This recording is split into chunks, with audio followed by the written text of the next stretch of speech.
Guys আজকে আমি শুকরের মাংস রান্না করব। শুকরের মাথার মাংস, কান, তারপরে হচ্ছে মাথার মাংস, চামড়া, এগুলো খেতে এক ধরনের স্বাদ। এই যে আমি তেজপাতা, লবঙ্গ, এলাচ নিয়েছি এখানে। এগুলো তেল তেল ছাড়া খোলা করে, আমরা চাকমারা বলে খোলা করে বেটে নিয়ে আসি। আর আগে ভাগে দিয়েছি হচ্ছে রসুন আর আদা বাটা, হলুদ, মাংসের মশলা। তারপরে একে একে একসাথে দেওয়ার পরে এটা ভালো করে মিক্স করে নিচ্ছি। ভালো করে মিক্স করার পরে এটা মেরিনেট করে রাখতে হবে 1 ঘন্টা, অথবা আপনারা 2-3 ঘন্টাও রাখতে পারেন। বাট আমি এখানে আমার টাইম শর্ট, তাই আমি এখানে 1 ঘন্টা মেরিনেট করে রাখছি। এবার চুলা বসিয়ে পেঁয়াজ বেরেস্তা দিয়ে, পেঁয়াজ বেরেস্তার তেল ঢেলে দিচ্ছি। যেহেতু মাথার মাংস চর্বিটাই কম, তাই আমি এখানে তেল একটু বেশি ইউজ করছি।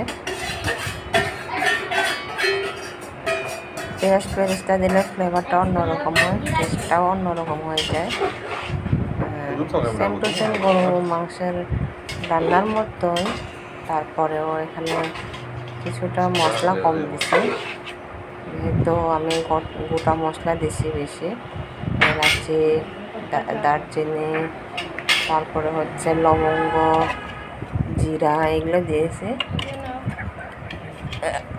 আধা ঘন্টা চুলা দেওয়ার পরে কালারটা চলে আসছে।